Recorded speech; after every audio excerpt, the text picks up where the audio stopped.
What's going on, folks? We're on location at the Rogers Arena in Vancouver, BC, Canada, with a very special guest. He is David Garibaldi. awesome. And Yes. David, thank you so much for joining me, man. It's incredibly appreciated today. Thank you very much. Thanks for making time to come back here. Absolutely. So this is, of course, a very exciting day. It's the first show of the KISS End of the Road tour. Just obviously, what are your feelings like going into this and starting off the tour? There's some things in life that, you've been prepared for. You can't really prepare for something like this. I mean, KISS is going on probably now their most iconic one because it's their last tour ever. And then the way that we've been sort of integrated into the show makes it even more special for us. So tonight, I think it's just working out the kinks and the jitters, and but also enjoying it, kind of taking it all in. Exactly. So how did this opportunity come about for you? Because I know you've opened up for a ton of different groups and, of course, had many headlining sets yourself. How did you get involved with KISS? Yeah, so I had talked to Doc McGee over the phone at some point, but they had been talking to my management about, the guys want a unique opener, but something that would still kind of fit and make sense. But mainly they also wanted to give back along the way on this tour. So my own philanthropic history has been at 25, I set a goal to raise $1 million for charity by the time I turned 30. Right. I'm 36. We've since raised over about $5 million so far. So for me, it's first about being an artist, putting on an amazing show for the audience. Second, we get to give as we go. So those ideals aligned with their management and the band, and we thought, let's at least do the first 10 dates and go from there and see how it goes. Okay, so it started off as the first 10, and is it still the first 10? Correct, yeah. So we'll be doing the first 10 dates. I think the only one we're not doing is Tacoma because we had a scheduling conflict, but we'll be at every other show. So, okay, yeah. And that's very cool. And of course, the traditional rock opener would be another rock band. Yeah. And KISS is always pushing the envelope, so they decided to have you on here. Yeah. How do you expect the crowd reaction to be when you're coming on there doing such a unique, incredible performance? Yeah. I spent a lot of my career going into rooms where people may not know me. They could be from a concert to a private event to any room in the world. And so I think the way that my show goes, as I'm creating these portraits one by one, I'm doing 3 total tonight, or 3 paintings total on stage. The music is really the driving force. And so there's going to be massive curiosity, and it may not be positive at first, who knows? But I'm going to take that energy and we're going to captivate them by the middle, at least, of the first painting. And then they're going to go along for a ride the rest of the time. That sounds so cool. So do you enjoy that challenge of turning a room around? Because I've seen it. I worked at a comedy club for a long time, and I've seen it there where the comedian has to do that, Yeah. I mean, you have to. I'm a kid from Sacramento. I started with nothing, and I started this very unique career I'm not a comedian, I'm not a band, so I'm already up against being different. So my whole life has been about overcoming adversity. And tonight it will be at Rogers Arena here in Vancouver with some really loyal KISS Army members. Yeah, 100%. Yeah. I want to sort of go back to those first starting out days in Sacramento. How did this exactly start for you, and how did you piece it together? Was it the performance aspect first, or was it the artwork? Yeah, well, growing up, I was always an artist. I was into graffiti. I was also into animation and music and dance. So literally all these things. It wasn't until I was 20 years old, I came across the artwork of Denny Dent. So if you're out there watching, make a new page and Google Denny Dent. He was the father of this performance painting style. Just like KISS has inspired many bands, in music, Denny Dent was like our performance painter's first huge inspiration. Right. And it was a combination of everything I love: music, art, and dance. So I just started teaching myself. I was living with my dad at the time. I was in his garage, and I put a black paper up, and I just had to do it over and over again. But I realized immediately that I loved it, and so that love helped get me through the painting's not looking too good, but practicing more, and again turning rooms into believers per se. Okay, so that's super interesting. So what sort of things did you start off with painting? Was it artists like that you looked up to in the beginning, or was it sort of canvases? Yeah, the subjects were always popular icons. I come from more of like a hip-hop background. Nice. And so my first subjects were Notorious B.I.G. and I think Tupac, but also Jimi Hendrix. So being a lover of all music, my genres are always transcending my subjects. So back in the day, I could be doing a Mick Jagger painting to Jimi Hendrix to Jay-Z and everything in between. I would say this, though. Tonight, I am definitely doing a brand new one that I've never done, but specifically for the audience. I'm sure you know what I'm alluding to. I'm not quite sure. Maybe inspired by the band. You have to wait and see. Yeah, well, listen, it's going to be super exciting. We're hoping to be out taking pictures of it. Yeah. So when did you first become aware of KISS? I'm curious, just going back for the KISS fans watching this. And do you have any memories or songs, experiences that you can share? Yeah, so my parents, they met when they were younger dancing. And so my parents were always into music. The car rides to school was like a music education class. They would put on, whether it was old school then or new school, and, KISS was part of that mix. So I became familiar with the band at a very early age. And then I think growing up in the MTV, VH1 era, naturally, they're icons in just, I think, pop culture. So I'm 36, so I'm a younger fan per se, but I think that they've been able to, again, transcend generations, and I'm one of the newer KISS fans. So that's super cool. Yeah. I want to go back a little bit to your charity work. Yes. We sort of brushed past it almost, but $1 million for charity as a starting goal is not something to be brushed past. Yeah. So what made you want to set that goal, and what charities in particular do you want to work with, or did you start working with, and why? Yeah, well, I immediately realized that I had this unique opportunity to turn a few $100s in materials, which that's all that's really on stage. The canvas, the paints, the brushes, everything else, not the production, but just the base of it. And then the paintings would be auctioned off for tens of thousands of dollars. Wow. So I thought, this is really amazing. Didn't want to take it for granted, this opportunity. So I just thought, let's not change what I'm doing. Let's not just sell everything off and go move away and help people in the middle of the jungle, which is amazing. I just wanted to keep doing what I loved, but also give as I go, just like we're doing on this tour. And so I just kind of did some math, whatever math I was good at. And I thought, okay, if I'm 25 now, in 5 years at this pace, and then we just set a goal. And based on that goal, every show we were like, do we need to do more charity on the next one, or so on. And so that was on top of the other, we do about 100 shows a year around the world. But it became a high priority to meet that initial goal. Wow, that's an incredible goal, and you guys have done so well. How was America's Got Talent in terms of influence for the charity? Because it must have given you an incredible amount of promotion. Yeah, well, we actually met the goal right before I did America's Got Talent. Gotcha. So that was just with no hype, nothing. Nice. I would say we definitely did a millions more after that, but that was life-changing. I mean, a lot of people don't know this. You get 90 seconds to perform on stage. I didn't realize that, yeah. Nothing's cut down. That's all live. So I had 90 seconds to create each portrait painting, whether it was a 6-foot portrait or a 16-foot. So beyond the experience, for me, it was life-changing because it pushed me as an artist, as a performer. The painting had to be done in time, had to look good, and it had to be entertaining to the audience and people watching at home. So it was changing. And then, after that, being in the airport, getting recognized and things like that are cool. But I would say the core of it was it pushed me as an artist, and that's the most I got out of that. Yeah, definitely. And that's something really important. You never want to get complacent as an artist. So how long do you usually take to paint a piece in, let's say, a full set like you're doing tonight compared to the 90 seconds? Yeah, so each painting will take around 6 minutes or less. Wow. So in a 30-minute opening set, I'll be doing 3 paintings per set. So how did you manage that? I'm doing more portraits, I think. Okay. If we'll do the math later on when we see the video, but 3 paintings total in 30 minutes. Plus intros, transitions. I mean, this is a show, so it'll take you from one thing to the next. Definitely. And do you incorporate your taste for eclectic different kinds of music into your show? Yes and no. I'm a little bit more particular here because it's a very clear interest of music in this building. I mean, these are hardcore rock fans, like just straight up. So I leaned more towards rock, but I would say the tempo of things, it's very much who I am as well. It's not just like hard rock for like 30 minutes. You'll see there's a lot of like tempo change that draws people back in, and then we'll just hit the tracks again and just take off.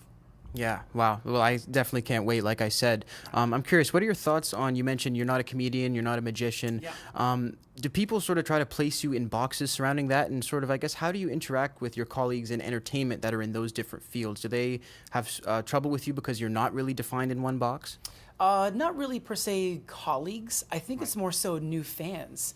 For example, when we put the word out that we're going to be opening up for KISS, I don't think people really knew what to make of it because they're not familiar with performance painting or what I do. So people that are in entertainment, I think they're a little bit more understanding of a unique act that works. Yeah. If you've never seen it, you don't get it. But once you see it, you'll get it. So I think my ultimate goal is turning non-fans into believers of just being entertained and connected with. Yeah, 100%. Who do you look up to in terms of, I know you mentioned hip hop icons, you mentioned Biggie. Who else do you look up to in terms of listening to music? I mean, I listen to everything from Pharrell Williams, whether he performs or produces. I listen to, there's a new Latin artist, Bad Bunny. You know, I love how he's pushing his genre, and I think that's what's interesting to me. People like Kid Cudi, people who are in a genre, but they're pushing it. They're going beyond, I guess, that box they initially started in. So those are just some. I'm trying to think of my current playlist. I love Muse. I love Arctic Monkeys. I mean, these are very like theatrical performers, right? Which is another reason why I'm so drawn to Kiss. I'm a theatrical performer, and they are the ultimate theatrical performer. Yeah, and I was going to ask you that, but I know that the quintessential answer is Kiss. Who else are some of your favorites? I know Marilyn Manson did a lot of things like that. Yeah, I never got too into it. I mean, obviously, when I think MTV was putting it out there, I could always appreciate his artistry. Yeah. But I think even people like, for example, contemporary artists like The Weeknd, who are very visual artists. Yeah. They create a sound, but they also know how to match a visual with that. And that's what I try to do with what I do. So I think any musician that matches their art, which is music, with color, that's what I'm sort of drawn to. Makes sense. In terms of beginning for making art, do you recommend that people go do something like take a painting class, or do you think it's better to just get a canvas and see what you can create? It depends on what your goals are, but I would say the first thing you should do is just get canvas, just get paint, and just start. Because at some point, you have to be self-motivated to do anything. So classes definitely help give a better idea of how to use techniques, workflow, how to set yourself up. But it's not something to be relied on because a class can be, let's say, up to an hour. Okay. You have the rest of life. Yes. You have the rest of your day to paint. So the other 23 hours, get the canvas, get the paint, and just create. Right. And do you think that is something that can really be learned if you don't naturally have it? I think that anything can be learned. Okay. I think that to excel or to perform at a high level takes an ultimate passion for failing, a passion for being vulnerable and taking risks. I think, just willing to just like run through the fire. Yeah. To just learn whatever that is. So, I think honestly, I would love to see another generation after me take on performance painting. I wasn't the first, and I hope I won't be the last because ultimately I feel like that's how my legacy will live on. Right. Do you see it coming in waves, sort of in comparison to comedy, where it sort of has a big boom and then goes down, or is it sort of a more steady kind of thing with performance painting? I think it's pretty steady. I think once artists see it and they just go for it, I think some people are a little intimidated by it, or they don't even think it's a viable career, which it clearly it's so is. unique. But if you're resourceful and you hustle enough, anything can be a career. Yes. Podcasts, being a social media manager that's the world we live in today. So you can learn and do anything, but to excel and to continue to do it at a high level, that takes a passion behind it. Yes, it definitely does. So how did you start pounding the pavement and working your way up? Because obviously this, like you said, this isn't an easy thing to make a name in, but it's definitely doable. Yeah. So I started in 2003. So that was pre-Google, pre-YouTube. So what I would do, I think the internet was obviously still up, but I would just start cold calling people. I realized that I would want to perform at certain types of events. Those events were put on by certain people, and I'd call them. I'd get on the phone. I didn't have an agent. I would introduce myself. I'd just be nice to them, and then it came down to, and you want us to pay you for this? Right. And I would give them a fee, and they're like, we would negotiate. So I had to learn my chops early on. I'd have thick skin to get turned down quite a bit. But I started hitting the pavement, just calling people to create the momentum. Once the momentum was created, then I did the same cold calls to agents. I said, hey, I've got these shows, I need your help, and then so on. And I think every day I feel like we're still hitting the pavement today. Yes. And do you find it easier or more difficult with the internet? Because some people can say it makes it easier because they have the availability, but also it's such a saturated platform. It depends on how you tell your story. Okay. I think that if you can find a way to get yourself across, whether it's through writing, not even images, writing, whether it's through video, through photos, whether it's through going live rather than a cut down video. I think it's experimenting with different mediums and then do what works best for you. Like we've tried it all, and I just, on Instagram we have the biggest following on there, and I just double down on there. Yeah. Like, we're gonna do photos, we're gonna do inspirational quotes, we're gonna do videos of portraits. So I think it's just kind of finding your voice, and then but I think social media is a great thing. Honestly, I owe a lot of my career to social media, but again, it's still a tool. You've got to utilize it the right way. Yeah, it's definitely a tool, and it must be so much easier for you now that you have an assistant and everything that you deserve. Do you recommend that people go and get an assistant once they reach a certain point, or do you think that there's certain viable options when it comes to doing something like this independently? I think everything goes down to, or back to, what is your goal ultimately? I want to be ultra productive. So to do that, it requires me asking for help and knowing what to ask for. And so whether that's an assistant, whether it's a friend helping out, or even bringing a friend or a family member to a show, like, hey, can you just hold this camera real quick and just move around? So it based on my goals, it was that. But I think it goes back to, what are your goals? Who do you want to ultimately be? Because every step of your journey will lead you towards that or away from it. The assistant part of it, I think, is just one of the results of how I want to live or have a certain career. Yeah. They help me get a lot done. Yeah, 100%. And you seem like a super, super driven guy. I'm curious, is that something that you sort of always had instilled in you, or is it a sort of like an everyday balance to just keep that going? It's pretty much always been there in a way. I mean, I've had a lot of people in my life that have been very encouraging and inspiring to me to, when I do fail, they're like, look at the big picture. They help me see that not to get knocked down. But, my parents were very encouraging of my career early on. And I think even as a kid, painting, doing graffiti, they were always encouraging. So I think it started with my parents. And then I try to surround myself with people who were as inspiring. And I just try to surround myself with those people so that it ultimately fuels me to want to just keep going and driving. Plus, I have 2 kids. Oh, yeah. So they're like the greatest inspiration to work my ass off for them. Oh, that's so cool. Do you make them any kind of artwork or anything? Oh, yeah. They have a ton of art. I think they're over it by now. It's like, really, Dad? Another portrait for us? They're like, did you see what I did, though? I'm like, yes, that's yeah, do you have their art up on the fridge? There's no competition there? Yeah, we have their art in the house. We exchange art, you could say. We work on it together as well. That's very cool. Yeah. It's like Gene probably plays some songs with Nick every once in a while. Who knows? Pretty sure he does. I would hope so. I think any parent, you want to connect with your kids in some way. It could start with your love, and then as they grow up, my kids learning about gymnastics and musical theater and what they're into. Yeah, well, that's super cool. So where do you see yourself moving in the next couple of years? You're making huge advancements with your social media. Yeah. Of course, you're on this awesome run with with KISS. You're working with McGee Management. Yeah. Where would you like to see things build after all of this momentum? Before we did this tour, we actually had our own tour planned, like a headlining tour on the East and West Coast. Ultimately, to bring this experience to people, we have to make it accessible, which means accessible ticket prices. To do that, you have to build a certain following so that we can bring this experience to the people. So ultimately, we would like to continue touring instead of just being like a private event type of act, and to do that, whatever it takes, just creating for the people and to entertain them and inspire them as well. But I definitely see us touring a lot more around the world, and that way the people get the best experience possible. Definitely. This seems like a super exciting stepping stone for you.